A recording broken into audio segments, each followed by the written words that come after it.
আসসালামু আলাইকুম ওয়া রাহমাতুল্লাহি ওয়া বারাকাতুহু। আলহামদুলিল্লাহ ওয়াসসালাতু ওয়াসসালামু আলা রাসূলিল্লাহি ওয়া বা'দ। আল্লাহ সুবহানাহু ওয়া তাআলা আমাদের বন্যা পরিস্থিতি আমাদের জন্য কল্যাণকর করে তুলুন।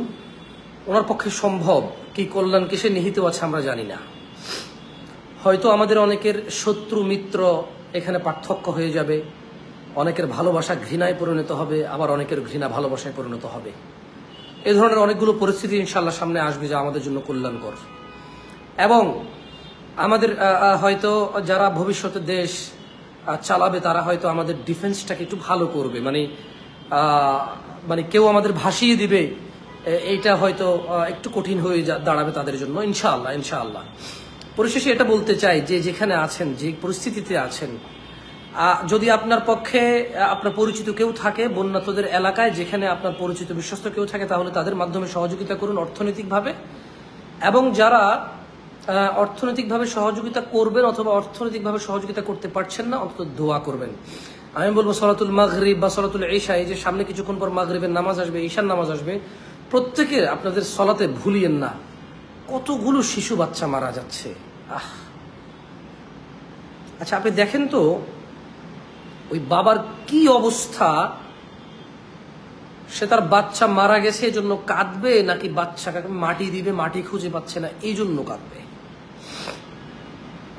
মানে একটা মা তার ছোট্ট 2 বছরের শিশু সন্তান পানিতে ডুবে মারা গেছে, এই বাচ্চাটার মৃত্যুতে কান্না করবে, নাকি সে চতুর্দিকে কোনো মাটি চোখে দেখছে না যেখানে সে এই বাচ্চাটাকে দাফন করবে, এই বাচ্চাটার শেষ বিদায় দিবে, ওই জায়গাটুকু নাই? মানে ওই বাবা, ওই মা, ওই ভাই, ওই বোন, ওই ছেলে, ওই মেয়ে যাদের বাবা মা এখন মারা যাচ্ছে বা বন্যার পানিতে ডুবে নিখোঁজ হয়ে যাচ্ছে, বা আমি দেখেছি বেশ কিছু শিশু বাচ্চা ছেলে মারা গেছে, বাচ্চা মেয়ে মারা গেছে। খুবই মর্মান্তিক এবং এটা অসহ্যকর। এটা দেখার মতো না, এটা দেখে সহ্য করার মতো না, এটা অবর্ণনীয়। এটা বলে বোঝানোর কোনো ভাষা আমার জানা নেই, কিভাবে বোঝানো যায় এটা।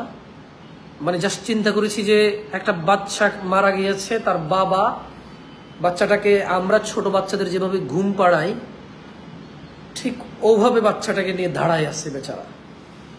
তখন আমি ওই ছবিটা দেখে আমি চিন্তা করছিলাম, ও আসলে দাঁড়ায় আছে কেন? মানে ও কি খুব, মানে ওর হৃদয়টা কি ভেঙে গেছে ওর বাচ্চা মরাতে, নাকি ও চিন্তিত যে বাচ্চাটা কোলে নিয়ে দাঁড়ায় আছে, ও এটাকে আসলে কিভাবে ও কবর দিবে, দাফন কিভাবে করবে, শেষ বিদায় তার কিভাবে হবে, কোথায় একে রাখবে। মানে মুসলিমদের যেই ধর্মীয় ইবাদত, যেভাবে একজন মৃতর বিদায় জানাই আমরা, যে সম্মানের সাথে তার এই পৃথিবী থেকে আমরা তাকে শেষ বিদায় দিই, ওর বাবা আসলে ঠিক ওয়াল্লাহি আমি বাচ্চা যখন কান্না করে, কান্না থামে না, মানে রাতের বেলা ঘুমাচ্ছে না, তখন যেভাবে এভাবে মাথাটা এখানে রেখে বাচ্চার ও করে যখন আমরা এভাবে নিয়ে রাখি, এভাবে হাত দিয়ে, বাচ্চাটাকে এভাবে নিয়ে দাঁড়ায় আছে, কিন্তু বাচ্চাটা মৃত। আমি জানি না আপনারা দেখছেন কিনা, আপনারা এটা দেখছেন কিনা, তবে আমি এটা দেখছি। হ্যাঁ, এটা অত্যন্ত হৃদয় বিদারক। এবং মাছ ধরার জন্য যে নেট দিছে, নেট জাল, ওই নেট জালে শুনেছি গর্ভবতী এক মৃত মহিলা ওই নেটে আটকা পড়ছে। মানে ওই মহিলার স্বামীর স্বপ্ন বা ওই মহিলার স্বপ্ন তার বাচ্চা জন্ম দেওয়ার, ওই বাবা, যে বাবা অপেক্ষায় আছে তার মেয়ে মা হবে, সে নানা হবে, সব স্বপ্ন বাদ দেন আপনি। মানে এটা কেমন কথা? গত 2022 সালে সিলেটে কি মর্মান্তক অবস্থা আমরা দেখেছি, কিন্তু ওই পরিস্থিতির জন্য আমাদের গভর্নমেন্ট কি ব্যবস্থা করেছে। হ্যাঁ, এটা তো একটা ব্যবস্থা তো আছে। শুধু কি মানে মানুষের চলার গতি দ্রুত করলে চলবে আর বাকিরা ডুবে মারা যাবে? বিভিন্ন মেগা প্রকল্পে মানুষের চলার গতি আমরা বাড়াবো, হুইচ ইজ ভেরি গুড, কিন্তু অন্যদিকে মানুষ পানিতে ডুবে মারা যাবে সেটার কোনো ব্যবস্থা আমরা করব না।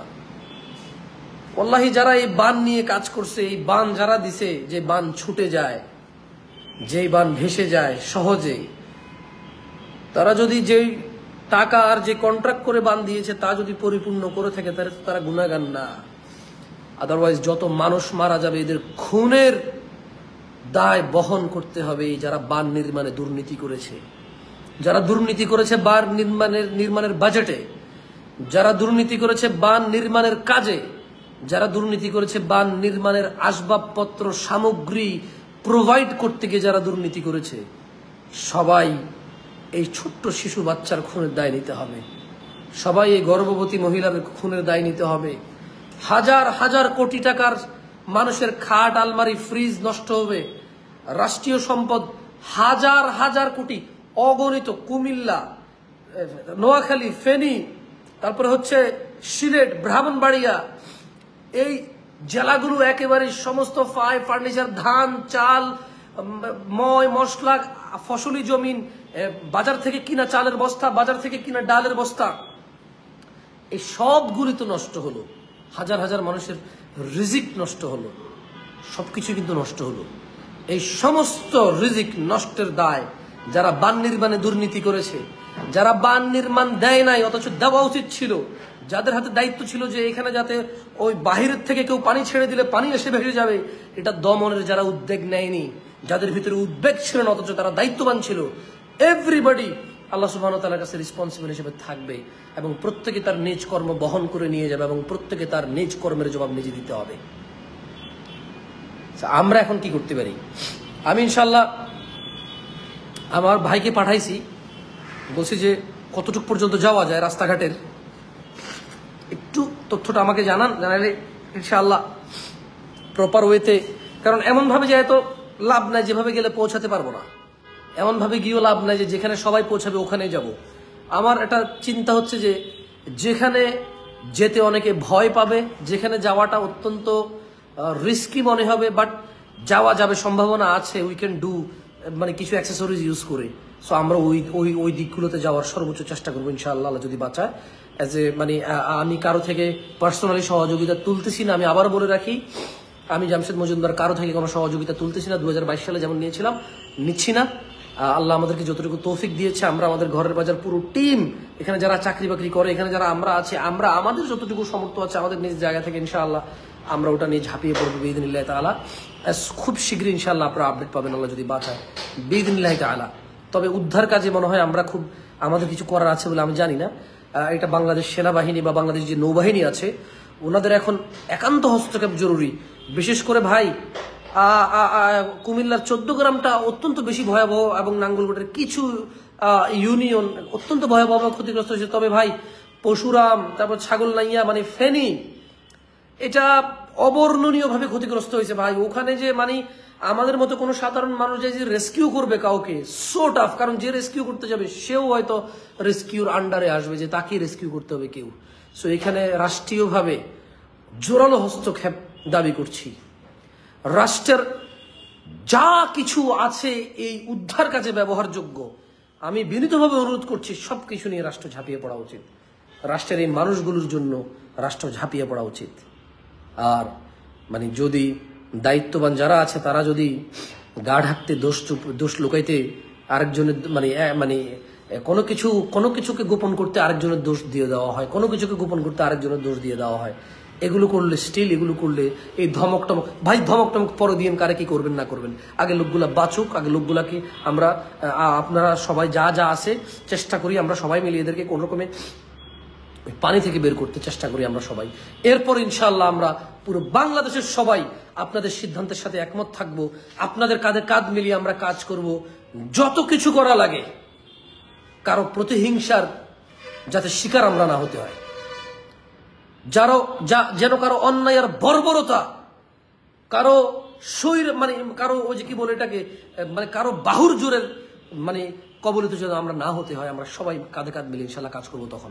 কিন্তু এখন আপাতত যেভাবে পারেন যেখানে আছেন ওখান থেকে আমার ভাইদের হেল্প। ওয়াল্লাহি ধনী দরিদ্র এখন সবাই অসহায়, বিশ্বাস করেন।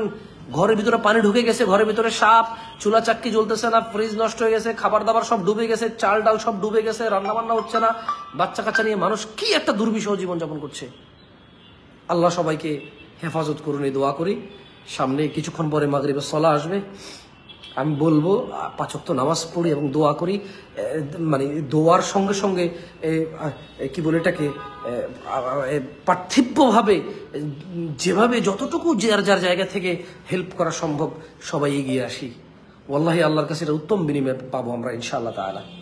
আল্লাহ সুবহানাহু ওয়া তাআলা আমাদের সবাইকে সহযোগিতা করুন, আমাদের উত্তম হৃদয় দান করুন, আমাদের যার যার তৌফিক যতটুকু আছে অতটুকু আল্লাহ সুবহানাহু ওয়া তাআলা মানুষের কল্যাণে ব্যবহার করার আল্লাহ সুবহানাহু ওয়া তাআলা আমাদেরকে সর্বোচ্চ তৌফিক দান করুন।